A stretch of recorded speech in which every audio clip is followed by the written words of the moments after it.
Shalom semua. Shalom.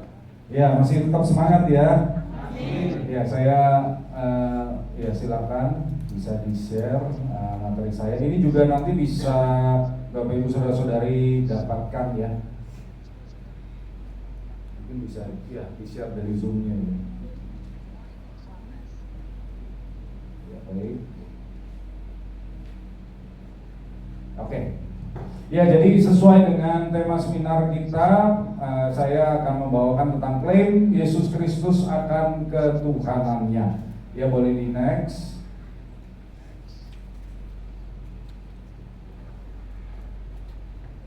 Ya, boleh turun ke bawah.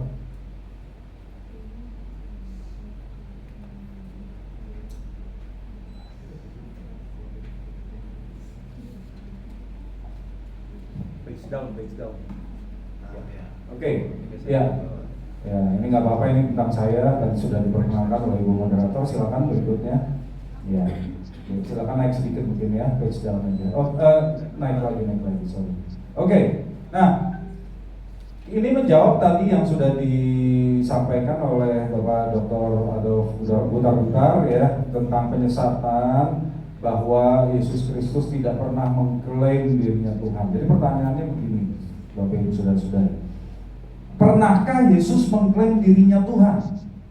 Jadi seperti ini yang saya tampilkan di slide ini.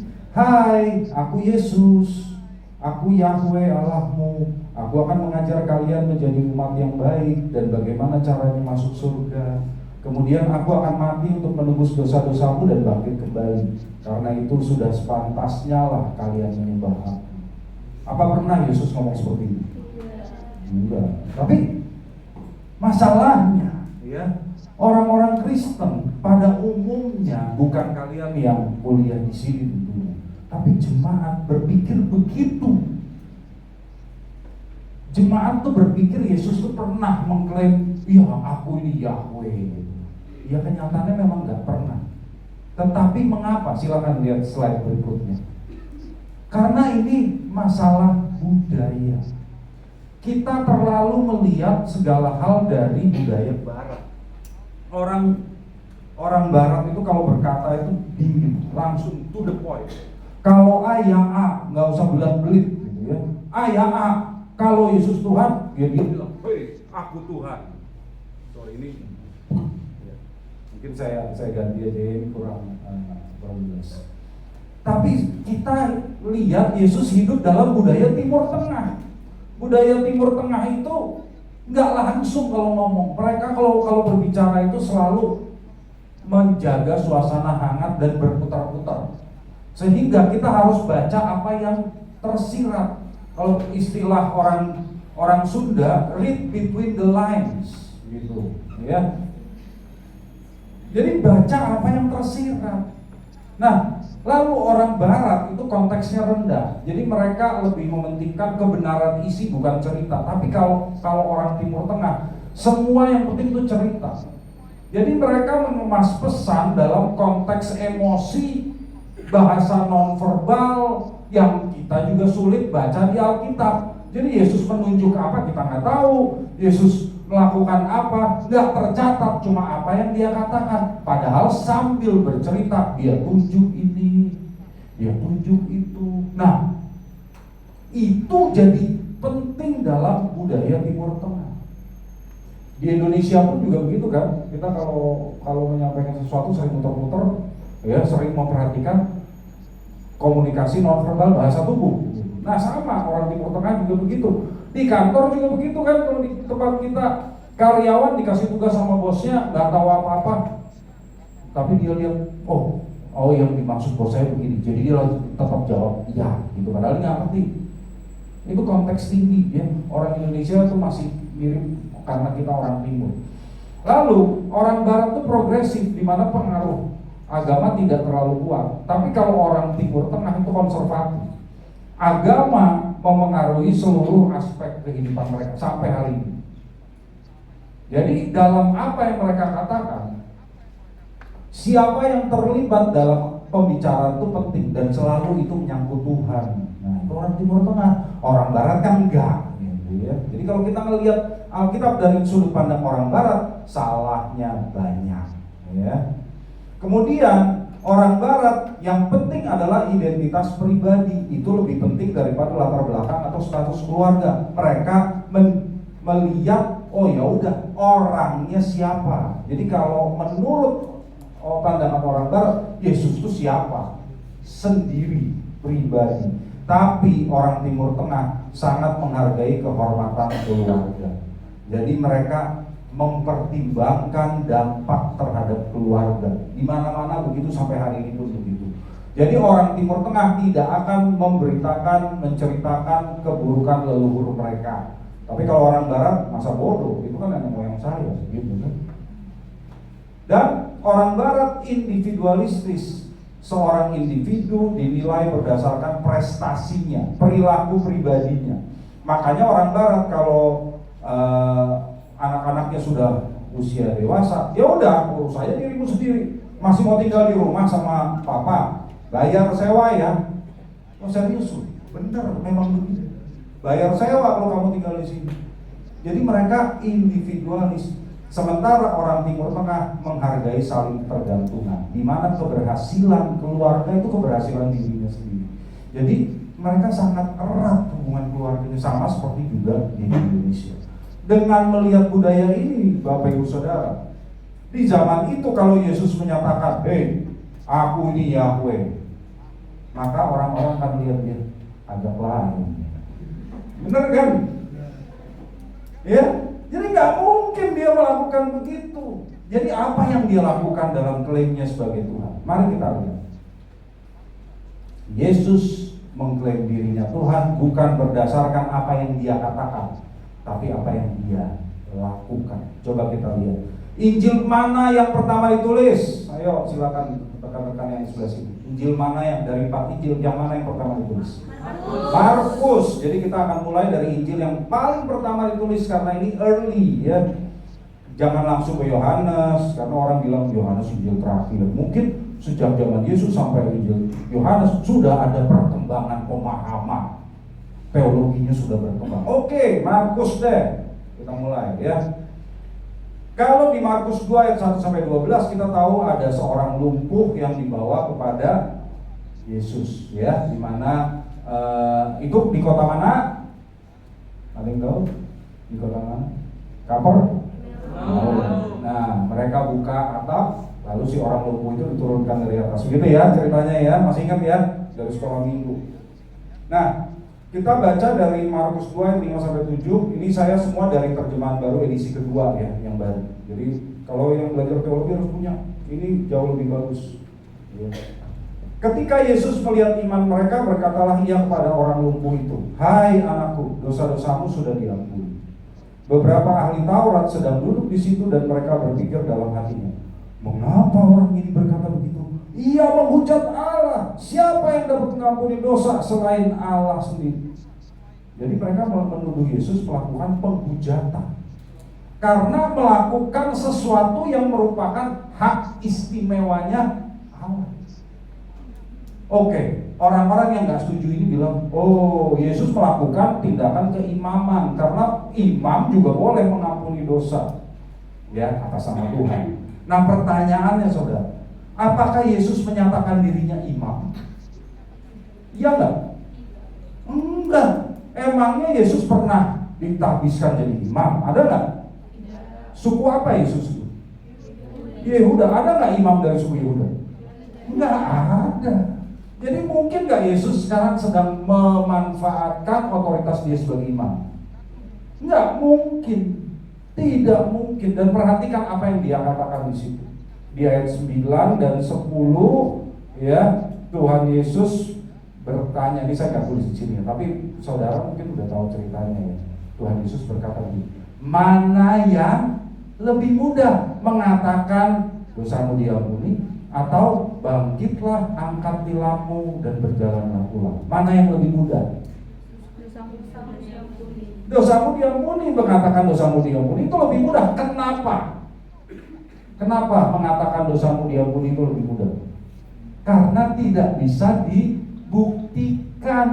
Jadi kalau Yesus cuma bilang, dosamu diampuni, nggak ada yang tahu dosanya dia itu benar-benar diampuni atau enggak, betul kan? Tapi kalau Tuhan Yesus berkata, bangkit, angkat tilammu, jalan pulang, kalau nggak terjadi, pasti itu hoax, gitu kan? Makanya Tuhan Yesus bilang, makanya aku sekarang bilang, bangkit, angkat tilammu, jalan. Kalau yang susah itu benar, berarti yang mudah pasti benar. Jadi Tuhan Yesus mengatakan dia benar-benar punya kuasa mengampuni dosa. Jadi peristiwa ini itu adalah peristiwa di mana Yesus sedang menunjukkan bahwa dia punya kuasa mengampuni dosa. Kalau tanpa bukti orang itu benar-benar disembuhkan, ya maka Yesus mungkin bohong. Tapi karena yang sulit dia bisa lakukan, maka berkata yang mudah itu pasti benar. Ya, ini cara berpikir orang Yahudi.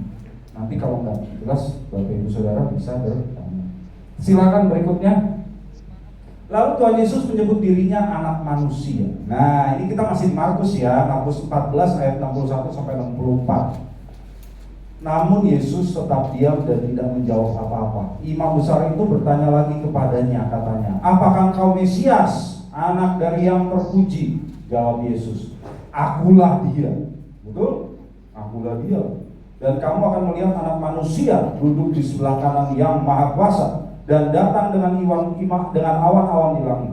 Apa yang terjadi? Imam besar itu mengoyak pakaiannya dan berkata, untuk apa kita perlu saksi lagi? Kamu sudah mendengar hujat itu. Bagaimana pendapat kamu? Dengan suara bulat mereka memutuskan bahwa dia harus dihukum mati. Akulah dia juga. Itu ucapan ilahi, tapi nanti kita belajarnya ya. Nah, kita lihat dulu saudara, slide berikutnya.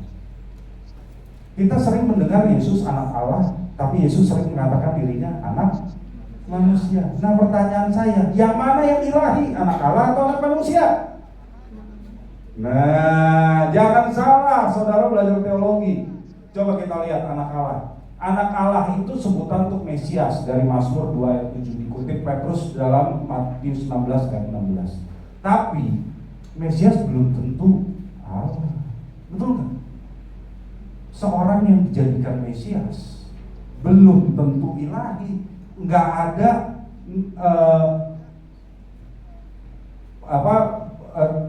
muatan teologis bahwa Mesias itu selalu Allah. Enggak, belum tentu. Terus raja, Tuhan menyebut Salomo anak Allah, 2 Samuel 7 ayat 14. Salomo itu Allah atau manusia? Manusia. Israel, bangsa Israel itu anak Allah yang sulung, Keluaran 4 ayat 22. Israel itu Allah atau manusia? Adam, Lukas 3 ayat 38, Adam juga disebut anak Allah. Jadi saudara, anak Allah itu sebutan bagi orang yang mempunyai hubungan istimewa dengan Allah. Dan di Alkitab sering bukan merupakan gelar ilahi. Sekalipun bagi Yesus anak Allah bisa jadi gelar ilahi. Ya. Tapi anak manusia, coba kita lihat. Anak manusia jelas, pertama ada manusia yang disebut anak manusia. Dalam kitab Yeskiel, kalau Bapak Ibu Saudara baca, Yeskiel selalu dipanggil oleh Tuhan, hai anak manusia, anak manusia, anak manusia. Dalam bahasa aslinya Ben Adam, ya. Tapi ada yang istimewa, ada satu anak manusia yang ilahi. Daniel 7 ayat 13 sampai 14. Itu di sana ada figur ilahi, yaitu anak manusia yang mendekati tahta surgawi, mendekati yang lanjut usianya, Ancient of Days, lalu menerima kekuasaan kekal. Ini anak manusia ilahi. Apa perbedaannya dengan Yeskiel? Saudara, Daniel 7 ayat 13-14 tidak ditulis dalam bahasa Ibrani, tapi ditulis dalam bahasa Aram. Jadi Daniel 7 ayat 13-14, anak manusia di sana adalah Bar Enash.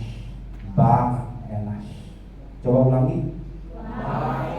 R Ibrani itu nggak R ya, tapi A. Jadi Bar Enash.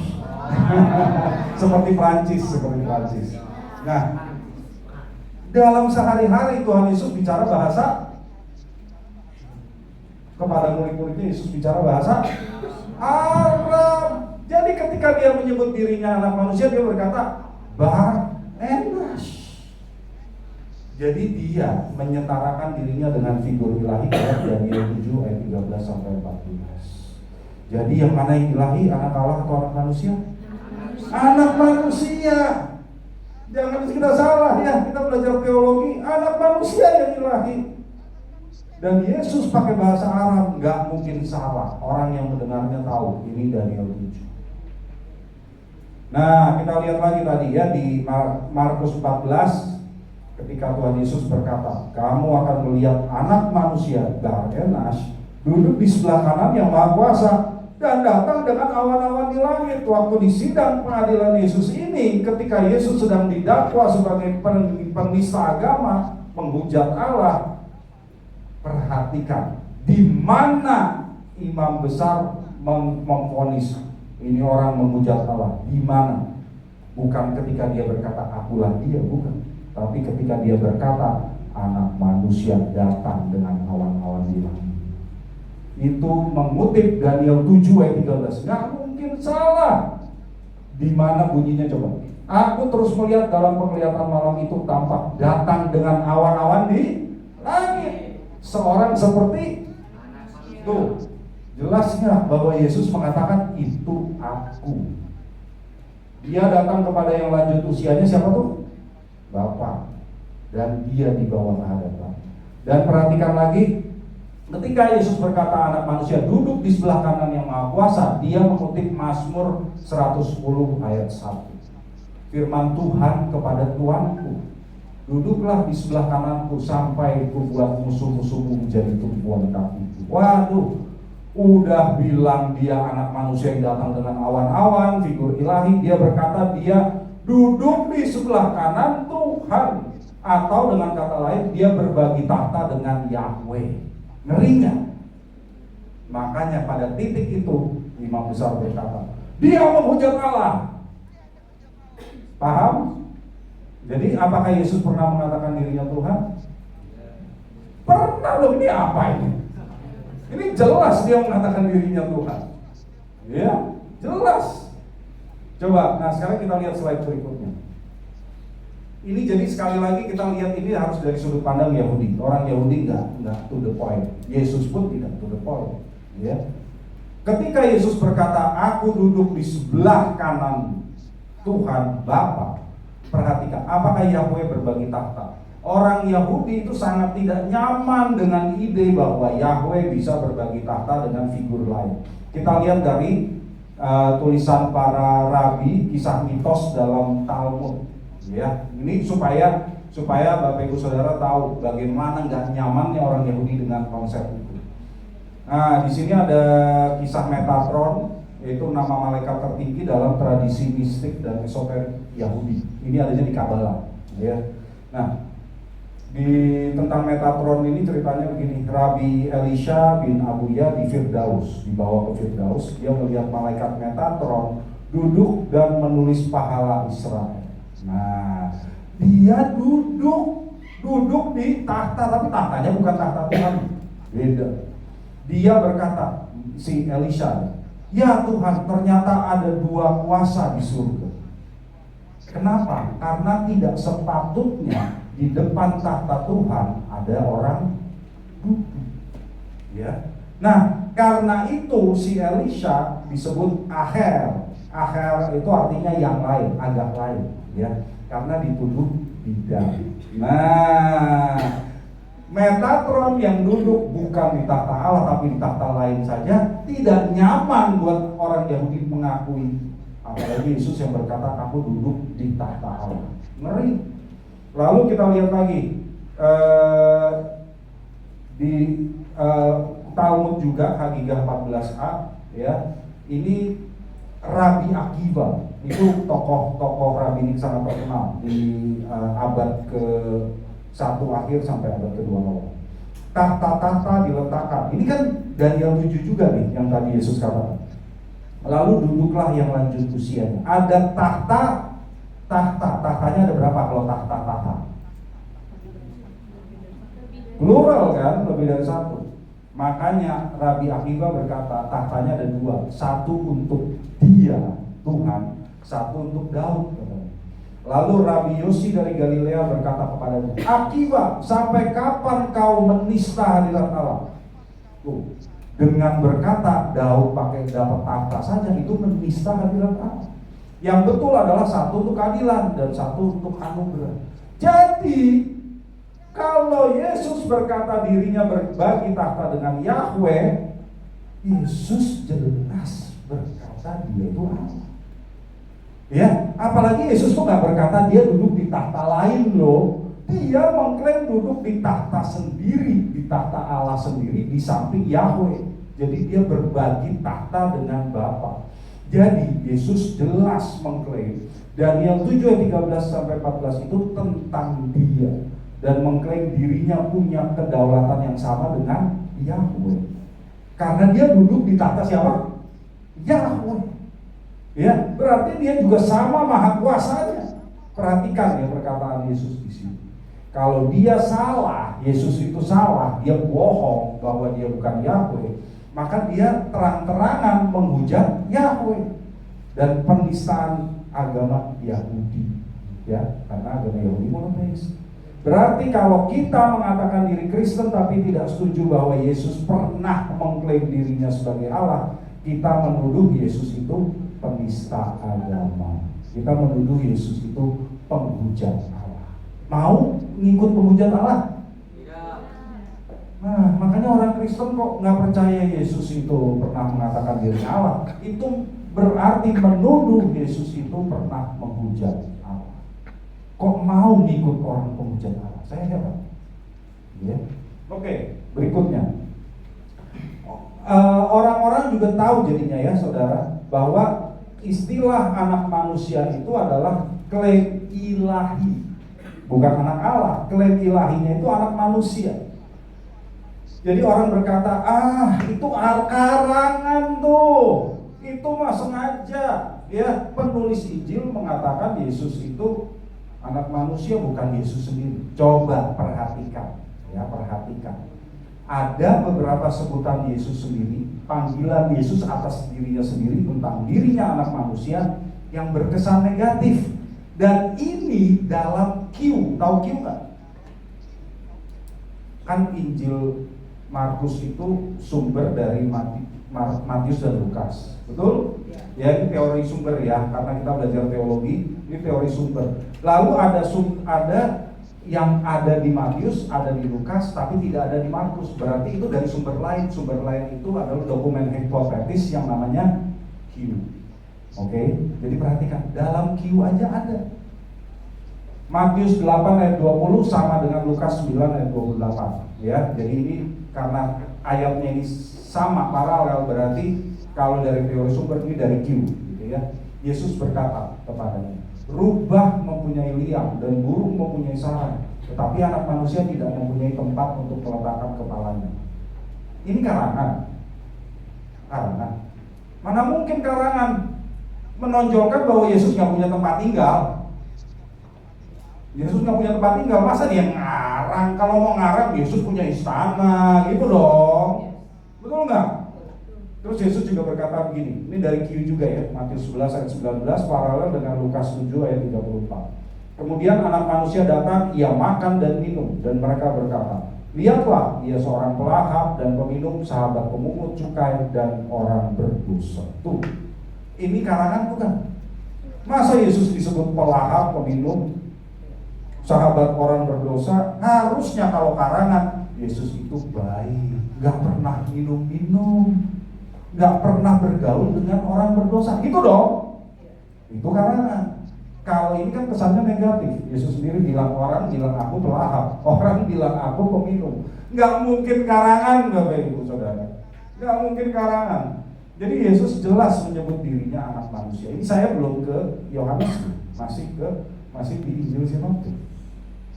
Oke, kita lihat lagi bagaimana Yesus bertindak menunjukkan dirinya sebagai Allah. Kita lihat dulu. Saya yakin saudara tahu cerita Yesus menghidupkan angin ribut ya. Jadi di mana Yesus sedang tidur di kapal berbantal, terus tiba-tiba ada angin ribut. Lalu murid-muridnya membangunkan dia dan berkata kepadanya, Guru, tidak peduli kau kalau kita binasa. Lalu Yesus bangun, menghardik angin itu dan berkata kepada danau itu, diam, tenanglah. Lalu angin itu reda dan danau itu menjadi teduh sekali. Di ayat 40-nya Yesus menegur para murid yang membangunkan dia. Kenapa kamu takut? Kenapa kamu nggak percaya? Oke. Apa sih maksud Tuhan Yesus? Orang sering berkhotbah begini. Makanya jangan biarkan Yesus tidur, libatkan dia dalam segala sesuatu. Coba perhatikan Bapak Ibu Saudara. Yesus itu bangun karena Yesus marah karena tidak dibangunkan atau karena dibangunkan? Karena dibangunkan. Jadi kalau kita bilang, makanya jangan biarin Yesus tidur, betul salah? Salah. Yesus marah karena dibangun. Kenapa? Dia kecapean, dia udah bekerja keras menyembuhkan banyak orang. Jadi kenapa sih dia marah? Jangan bangunin aku lagi kecapean. Kamu gak percaya, kata Yesus gitu kan? Kalau kamu percaya, kamu tahu siapa aku. Gak ada bedanya. Aku mau bangun, aku mau tidur, aku tetap Allah. Gak ada bedanya. Paham? Jadi Yesus marah karena dibangun, bukan karena dibiarin begitu. Ya. Nah, lalu kenapa Yesus tetap bangun berdiri? Diam, tenanglah. Kenapa dia begitu juga? Karena kita lihat perjanjian lama. Di perjanjian lama hanya yang bisa menghardik laut, air, badai, mengeringkan laut dengan hardikan, meneduhkan laut. Siapa yang bisa melakukan itu? Yahweh. Jadi kalau dia berkata, diam, tenanglah, langsung diam, artinya dia siapa? Yahweh. Jadi dia cuma mau membuktikan ini, tunjukin. Ya udah, kalau kamu nggak percaya aku siapa? Diam, tenang, langsung diam. Ya, jadi Yesus bangun dan berseru diam, tenanglah, bukan untuk menanggapi iman para murid yang besar. Justru Yesus menegur mereka, kamu kok nggak punya iman, ya, tapi untuk membuktikan bahwa dia Yahweh, ya. Jadi jangan salah mengkhotbahkan ini. Sebetulnya bagi Yesus nggak ada bedanya Yesus itu tidur maupun bangun. Demikian juga sekarang tidak ada bedanya Yesus masih bersama kita atau di surga. Dia tetap Tuhan, kuasanya tetap sama. Ya, oke. Peristiwa berikutnya Yesus berjalan di atas air. Nah, kita juga tahu di sini ya cerita ini kan. Kenapa Yesus berjalan di atas air? Karena dia tahu murid-muridnya sedang dalam kesulitan menghadapi angin sakal, lalu dia jalan di atas air. Ya, para murid berteriak-teriak, itu hantu. Lalu apa yang dilakukan Yesus? Tenanglah, inilah aku, jangan takut. Perhatikan apa yang dilakukan Yesus ini, ternyata apa yang dilakukan oleh Yahweh di perjanjian lama. Di Ayub 9 ayat 8 dikatakan Yahweh Allah yang seorang diri membentangkan langit dan melangkah di atas gelombang-gelombang laut. Siapa yang bisa jalan di atas air? Yahweh. Kalau Yesus bisa berarti dia simple kan? Lalu Yesus juga berkata, inilah aku, jangan takut. Itu dari Yesaya 41 ayat 13. Dan di Yesaya 41 ayat 13 siapa yang berkata begitu? Aku Tuhan Allahmu. Tuhan yang berbesar semua, Yahweh. Jadi kalau dia berkata begitu, dia adalah Yahweh. Jelas itu. Ya. Lalu kita berlihat lagi Yesus menggunakan gelar Yahweh di perjanjian lama. Slide berikutnya ya. Dia mengatakan dirinya gembala. Slide berikutnya. Ya, slide turun, tolong. Dia mendirikan dirinya gembala, terang, pemegang kekuasaan, hakim bangsa-bangsa, mempelai laki-laki, penabur, yang awal dan yang akhir. Di perjanjian lama itu semuanya Yahweh. Kalau Yesus mengklaim dirinya sebagai ini, berarti dia Yahweh. Ya, oke. Berikutnya lagi, oke, ini yang seru. Yesus, slide berikutnya, Yesus juga menyebut dirinya Elohim. Ya, kita lihat di Yohanes 8 ayat 58 dan 59, kata Yesus kepada mereka, sesungguhnya aku berkata kepadamu, sebelum Abraham ada, aku telah ada. Lalu mereka mengambil batu untuk melempari dia, tapi Yesus menghilang dan meninggalkan bait Allah. Ya, dalam bahasa aslinya, Prin Avram yeneste egoimi. Prin Avram yeneste egoimi. Nah, ayat ini kan berasal dari pertentangan Yesus dengan orang Farisi. Ya, jadi Yesus kan mengklaim dirinya berasal dari Tuhan, dari surga. Yesus, sehingga orang-orang Farisi mengejek dia. Ya, baru kemudian Yesus berkata, wah kamu bukan anak Abraham. Kalau kamu anak Abraham, kamu gak akan bunuh aku. Bapakmu iblis. Lalu orang Yahudi berkata, tuh kan, kamu kerasukan setan. Mereka menuduh Yesus kerasukan setan. Jadi kalau orang gak percaya Yesus itu Allah, orang itu menuduh Yesus kerasukan setan. Ya, Yesus jawab, kalau kamu gak menghormati aku, kamu gak menghormati Bapa, karena aku yang menghakimi kamu nanti. Yesus sudah ngancam begitu. Kalau kamu menerima perkataanku, kamu tidak mengalami maut. Ya, wah benar kata mereka, ini orang pasti kerasukan setan. Mana ada orang berkata begitu? Maka Yesus, mereka tanya lagi, dengan siapa kamu samakan diriku? Baru Yesus berkata, kamu tahu, sebelum Abraham ada, I am. Egoimi dari Yesus. Nah, I am ini secara tata bahasa Inggris kelihatan salah kan? Kok bisa? Before Abraham was itu past tense. I am present tense. Ya. Makanya di Alkitab yang digunakan oleh salah satu sekte yang nggak percaya Yesus Allah, menerjemahkannya I have been. Itu yang salah ya, yang betul I am kok. Bahasa Yunani-nya aslinya egoimi. Dan mereka langsung reaksinya mau melempar Yesus dengan batu sesuai Imamat 24 ayat 16. Dengan demikian jelas mereka mengatakan Yesus menghujat nama Yahweh. Kenapa Yesus dituduh menghujat nama Yahweh? Slide berikutnya. Ini berasal dari pernyataan Allah kepada Musa. Firman Allah kepada Musa, aku adalah aku. Lagi firmannya, beginilah kau katakan kepada orang Israel itu, akulah aku telah mengutus aku kepadamu. Dalam bahasa Ibraninya, ehye, asya, ehye. Dalam bahasa Yunaninya, ehoimi oo. Artinya I am the being atau I am the existing one. Nah, jadi I am atau ehoimi itu adalah sebutan ilahi. Sebutan ilahi ya. Kalau di perjanjian lama kita lihat slide berikutnya di Deuteronomi Yesaya ya. Ini egoimi adalah terjemahan dari anihu, dan anihu itu di Deuteronomi Yesaya 50 sampai 55 ya. Digunakan sebagai cara Allah untuk menyebut dirinya sendiri. Jadi di Deuteronomi Yesaya Allah sering menyebut dirinya anihu, akulah dia. Itu untuk menegaskan bahwa hanya Yahweh sendiri Allah, menegaskan bahwa Yahweh akan menebus Israel dan memulihkan mereka ke negeri mereka, dan untuk membangkitkan iman bahwa Yahweh itu tetap Yahweh yang berkuasa. Karena mereka kan berpikir begini loh, ya Yahweh mana sih, gak berdaya nih, buktinya kok kita bisa dibuang ke negeri asing.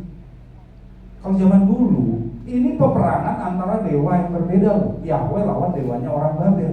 Kalau mereka bisa dikalahkan Babel, diangkut ke Babel, berarti Yahweh gak berdaya. Pikiran orang zaman dulu begitu. Makanya Yahweh berkata, anihu, aku dia. Aku tetap Yahweh yang dulu. Aku tetap berkuasa. Ya. Nah, kita lihat contohnya di Yesaya 41 ayat 4. Karena Yesus di perjanjian baru ditulis dalam bahasa Yunani. Ini terjemahan dari bahasa Yunaninya tuh. Ya. Theos protos, keista eperhomena egoimi. Egoimi itu terjemahan dari anihu. Nah, coba, emangnya orang nggak boleh bilang anihu? Tunggu dulu. Ya kan, orang kan berpikir begitu. Emangnya orang nggak boleh bilang I am? Ini lagi-lagi kita nggak ngerti konteks bahasa asli. Coba kita lihat slide berikutnya. Kalau kita orang menggemakan anihu itu penghujatan. Coba kita lihat di Yesaya 47 ayat 10. Engkau merasa aman dalam kejahatanmu, katamu, tiada yang melihat aku. Siapa yang berkata ini? Babel, karena ini kan di Deuteronomi Yesaya. Ya, jadi Babel memandang dirinya, oh aku aman. Hikmat dan pengetahuanmu menyesatkan engkau sehingga engkau berkata dalam hatimu, hanya aku, tiada yang lain di sampingku. Nah, perhatikan bahasa Inggrisnya, I am and there's no one besides me. Tuh, I am. Dia pakai I am seperti Yahweh, itu menghujat Yahweh. Dan dalam bahasa asli, bukan bahasa asli, ini dalam terjemahan Yunani Septuaginta, ego ini kayak uk estin etera. Ya, jadi si Babel dengan sombong pakai bahasa ilahi Yahweh itu sudah penghujatan. Maka penggunaan seperti ini oleh manusia nggak wajar. Ketika Yesus berkata ego ini, orang Yahudi melihat, wih, ego ini katanya, ini penghujatan. Kenapa? Itu bahasa ilahi. Jadi kita harus ngerti bahasanya. Ya, berkata I am dengan gaya seperti Yahweh itu bahasa ilahi. Oke, next. Lalu Yesus berkata, dia bersaksi tentang dirinya sendiri. Akulah yang bersaksi tentang diriku sendiri dan juga Bapa yang mengutus aku bersaksi tentang aku. Nah, akulah itu adalah ego ini. Jadi ketika dia berkata aku yang bersaksi tentang diriku sendiri, ego ini omartiron periemaftu, itu bahasa aslinya. Ini aneh. Harusnya kalau Bapak Ibu Saudari yang ngerti bahasa Yunani, harusnya ini kan disederhanakan begini.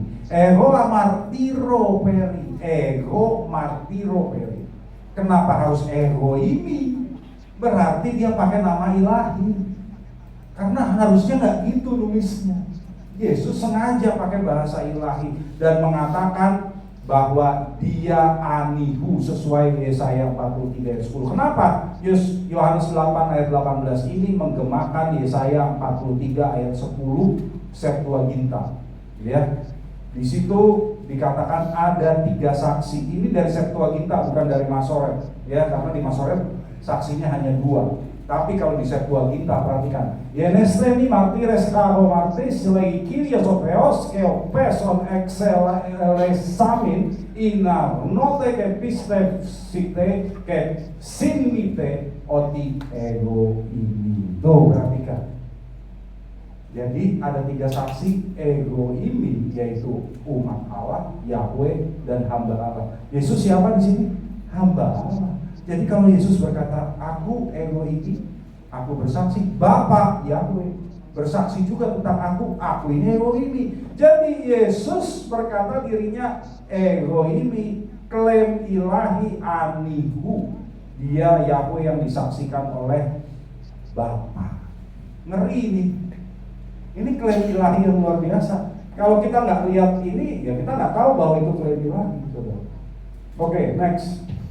Lalu ego ini juga bisa dipakai secara absolut, berdiri sendiri dalam 3 ayat ya, di Yohanes 6 ayat 20, 858 dan 18 ayat 4 sampai 8. Ini artinya dia berkata ego ini secara absolut sebagai klaim ilahi.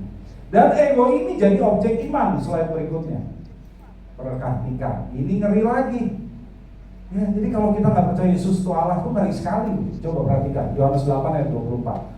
Karena itu tadi aku berkata kepadamu bahwa kamu akan mati dalam dosamu. Sebab jikalau kamu tidak percaya bahwa akulah dia, bahasa aslinya ego ini, kamu akan mati dalam dosa.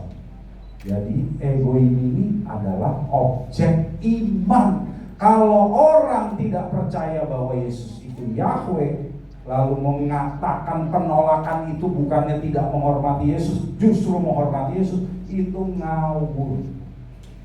Yesus sendiri berkata ya, sesuai konteks ya, bahwa kalau orang tidak percaya bahwa dia itu anihu, dia itu Yahweh, apa yang terjadi? Kamu mati dalam dosamu, kamu binasa. Karya penebusan Kristus tidak diterima, orang itu nggak selamat. Kok bisa dikatakan menghormati Yesus? Agak lain kan? Ya? Kok bisa? Ya nggak mungkin dong. Justru kamu binasa kalau kamu nggak percaya, kata Yesus. Oke, next.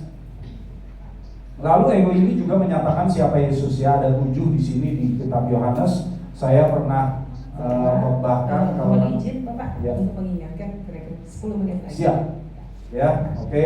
Saya juga pernah khotbahkan, nanti Bapak Ibu Saudara boleh lihat di YouTube saya aja, ya. Jadi saya nggak khotbahin lagi, tapi ini klaim Tuhan Yesus. Oke, next.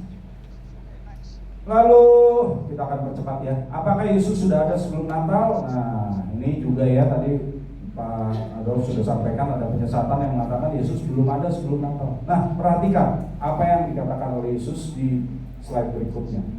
Saya ambil satu contoh aja di Markus 2 ayat 17, Matius 9 ayat 13, Lukas 5 ayat 32. Yesus berkata, bukan orang sehat yang memerlukan tabib, tetapi orang sakit. Aku datang bukan untuk memanggil orang benar, melainkan orang berdosa. Dan Yesus berkali-kali berkata, aku datang, aku datang, aku datang.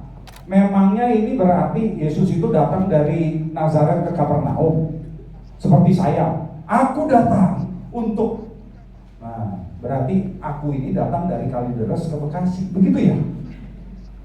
Ya yang bener aja.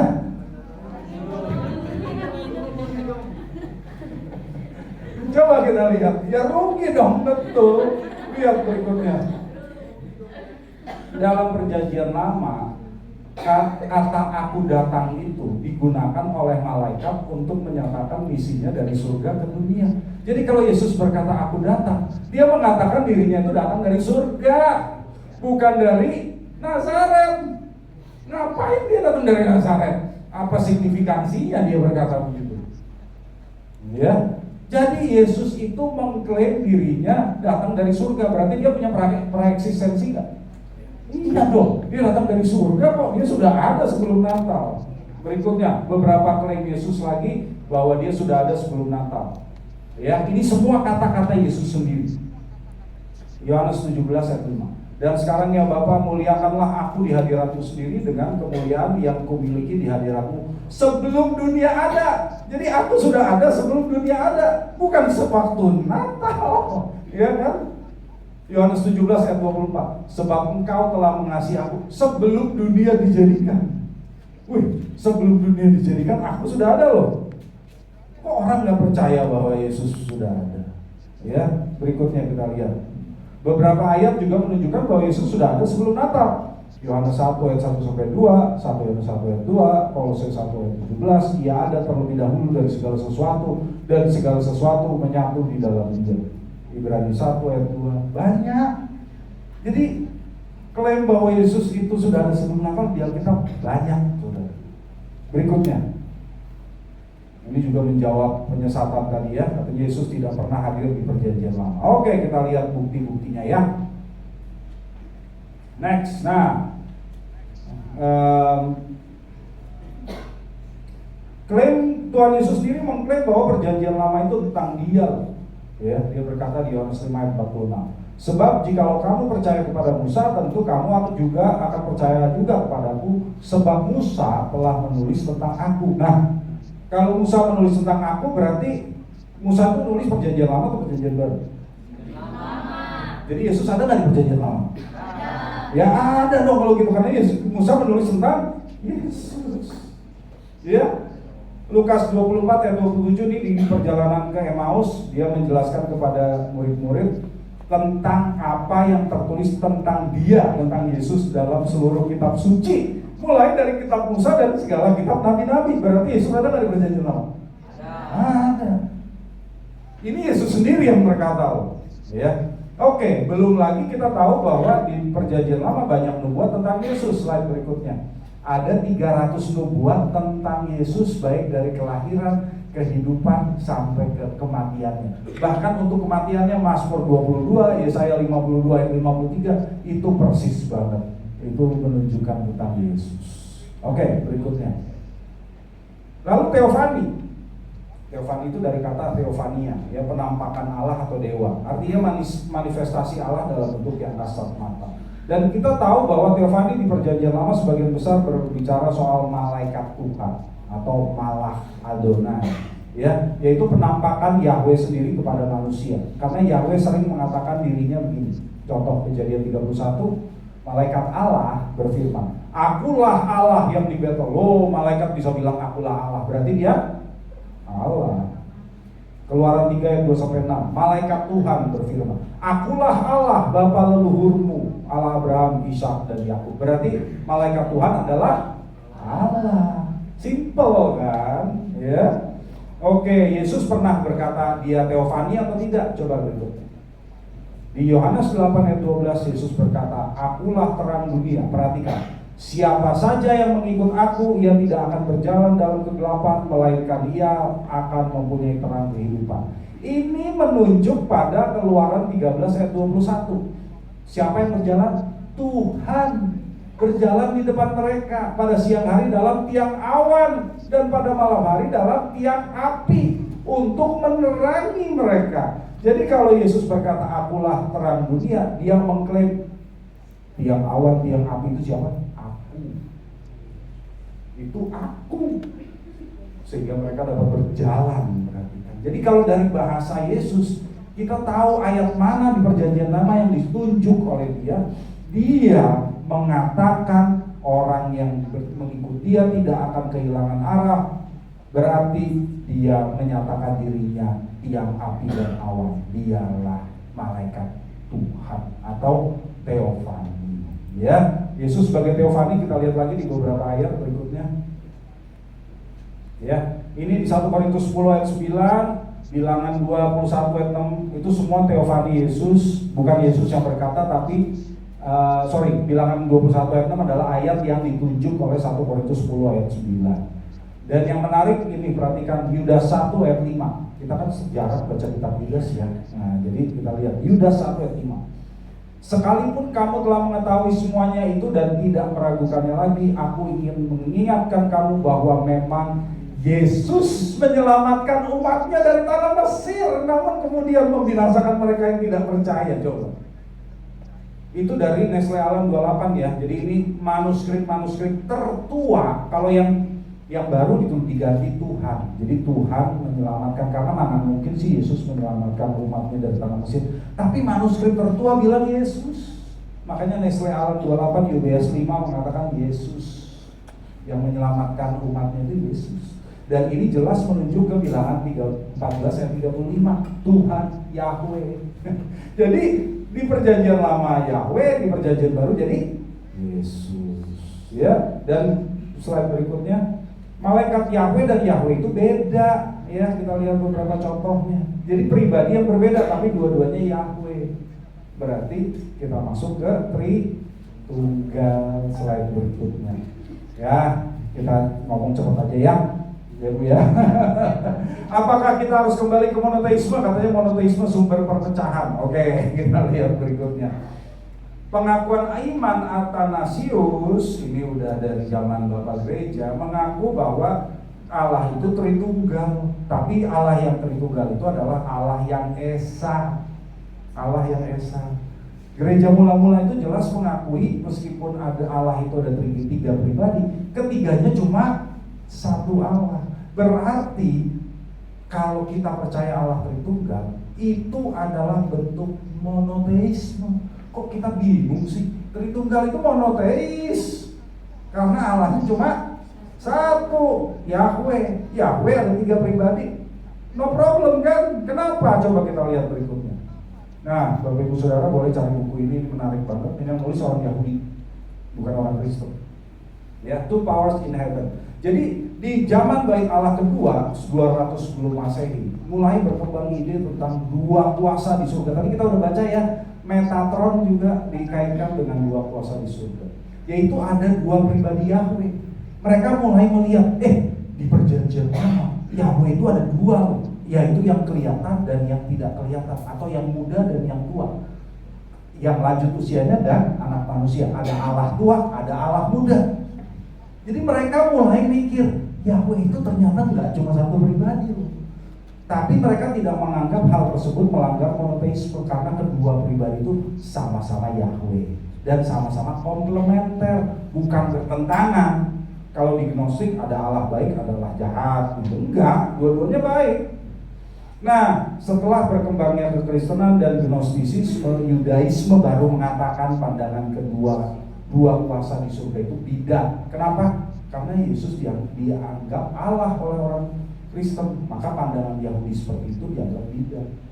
Ya. Orang Yahudi di zaman Bait Allah kedua, jadi di zaman Yesus, itu mulai berspekulasi siapa pribadi Yahweh kedua ini. Mungkin manusia yang diangkat jadi ilahi seperti Henok di 1 Henok 71 ayat 14, Henok diangkat jadi anak manusia. Atau Melkisedek itu manusia diangkat jadi Allah. Atau malaikat, makanya ada nama Metatron atau Yahweh. Yahweh itu Yahweh adalah Allah, namanya aja begitu. Makanya Yahweh disebut juga Adonai Hakaton atau Tuhan kecil, Tuhan minor. Ya, jadi saudara, kalau Yesus sudah hadir di abad pertama, orang-orang Kristen menghubungkan Yesus dengan pandangan ini. Mereka udah tahu Yahweh itu nggak cuma satu pribadi. Begitu Yesus berkata, "Aku anak manusia." Oh, jangan-jangan dia nih pribadi Allah yang kedua itu. Makanya orang Yahudi banyak percaya pada Yesus. Murid Yesus semuanya orang Yahudi kan. Kenapa? Karena ada pandangan seperti ini. Jadi Bapak Ibu, ini tetap monoteisme. Orang Kristen menolak untuk menyembah dewa lain. Nggak mau menyembah kaisar, nggak mau menyembah dewa lain. Dia hanya menyembah Yahweh. Dan mereka percaya Yesus itu Yahweh. Makanya mereka menyembah Yesus. Jadi kalau mengatakan Tritunggal itu asalnya dari pagan, ngawur. Itu murni Yahudi. Itu murni Yahudi. Ya, coba kita lihat satu lagi deh. Masih ada kesempatan kita lihat? Iya. Satu 5 lagi. menit lagi. 5 menit. Sip. Ini pernyataan monoteis Yahudi ya, yang selalu dibacakan oleh orang Yahudi 2 kali sehari. Bahkan sebelum mati dia menyebut ke orang Yahudi sebelum meninggal dia akan mengucapkan ini. Shema Yisrael, Adonai Eloheinu, Adonai Echad. Mati, gitu ya. Iya, mereka pasti sebelum mati akan mengucapkan ini. Kalau sempat, ya. Nah, perhatikan 1 Korintus 8 ayat 6. Hanya ada satu Allah, yaitu Bapa. Ini kata Paulus. Yang dari Dia berasal segala sesuatu dan yang untuk Dia kita hidup. Dan satu Tuhan saja. Ingat Tuhan itu Kyrios itu Yahweh, yaitu Yesus Kristus. Yang karena Dia segala sesuatu telah dijadikan dan yang karena Dia kita hidup. Ini Richard Bauckham berkata, Paulus meredefinisikan monoteisme sebagai monoteisme kristologis, artinya mengikut sertakan Yesus dalam Shema Israel. Yesus adalah Yahweh yang ada di Shema Israel. Ya, jadi ini pandangan monoteisme. Oke, slide berikutnya. Lalu orang-orang Unitarian yang gak percaya Tritunggal berkata, tuh 1 Korintus 8 ayat 6 berkata begini, hanya ada satu Allah, betul kan? Bapa kan tadi Paulus bilang, Yesus bukan Bapa. Wah, karena itu Yesus bukan Allah. Oke, kalau kita melihat silogisme ini, Paulus juga di ayat itu berkata begini, hanya ada satu Tuhan, yaitu Yesus Kristus. Bapa bukan Yesus Kristus kan? Kalau gitu Bapa bukan Tuhan. Ngaco nggak? Ya udah, berarti pertanyaan yang pertama ngaco juga, beres kan? Ngaco dong, nggak boleh silogismenya kayak begitu. Ya, ini jelas loh. Di Yeremia saja dikatakan Tuhan Yahweh itu Allah yang benar, Dia menjadikan langit dan bumi. Yahweh menjadikan langit dan bumi. Kalau Unitarian berkata Yesus bukan Yahweh, ini berkontradiksi dengan 1 Korintus 8 ayat 6 bahwa Yesus yang menjadikan langit dan bumi loh. Atau kalau enggak, berarti ada 2 Tuhan ya. Nah, ada Tuhan Allah besar, Allah kecil. Perhatikan, berarti Yesus diangkat jadi Tuhan. Berarti sekarang Tuhannya ada berapa? Ada 2. Kalau gitu politeisme dong, itu bukan monoteisme dong. Benar nggak? Jadi Tritunggal yang monoteis. Justru pandangan Yesus itu Allah kecil, itu politeis. Perhatikan berikutnya. Yesus dinyatakan sebagai Allah, bukan Tuhan ya. Istilah Tuhan dan Allah itu jangan tukar-tukar. Di Perjanjian Baru ada kata Allah atau Theos dikenakan kepada Yesus loh di ayat-ayat ini. Bukan cuma Kyrios loh. Yesus juga Allah loh. Dan berikutnya yang seru lagi, para orang-orang yang tidak menerima Tritunggal itu berkata Yesus dijadikan Tuhan. Slide berikutnya. Dasarnya dari Kisah Para Rasul 2 ayat 36. Jadi seluruh kaum Israel harus tahu dengan pasti bahwa Allah telah membuat Yesus yang telah kamu salibkan itu menjadi Tuhan dan Kristus. Tuh kan, Yesus baru diangkat jadi Tuhan waktu disalibkan. Yang nulis kisah para rasul siapa? Lukas dong. Lukas 2 ayat 11 berkata, hari ini telah lahir bagimu juru selamat, yaitu Kristus Tuhan di kota Daud. Ini udah jelas kan dari sejak lahirnya Lukas sudah menyebut Yesus itu Kristus Tuhan. Jadi bukan mulai di kisah para rasul. Itu bentuk pengakuan bahwa Yesus itu dengan kebangkitan dan kematiannya, Bapa menyatakan dengan resmi bahwa dia benar-benar Tuhan, dia benar-benar Kristus, dia mulai memerintah. Maksudnya begitu, menggunakan haknya sebagai Tuhan dan Kristus. Jadi bukannya baru diangkat jadi Tuhan. Kontradiksi dong dengan tulisan Lukas yang lain. Jadi Bapak Ibu Saudara-saudari, slide berikutnya kesimpulan. Tritunggal itu monoteis, ya. Pandangan Kristen monoteis yang ortodoks dan yang jadi sumber perpecahan, sumber konflik bukan ajaran Tritunggal, tapi Unitarianisme. Karena itu konflik dengan kekristenan Trinitarian yang sudah dipelihara Tuhan 2000 tahun nggak bisa dipertahankan jika dihadapkan dengan firman Allah. Penjelasan yang mereka buat malah menimbulkan masalah tambahan, seperti kesimpulannya malah jadi politeis dan juga berisiko kehilangan keselamatan. Saudara jadi Unitarian, saudara berisiko kehilangan keselamatan. Yesus sendiri yang berkata di Yohanes 8 ayat 24. Terima kasih, demikian yang bisa saya sampaikan. Terima kasih Bapak Mark, luar biasa ya.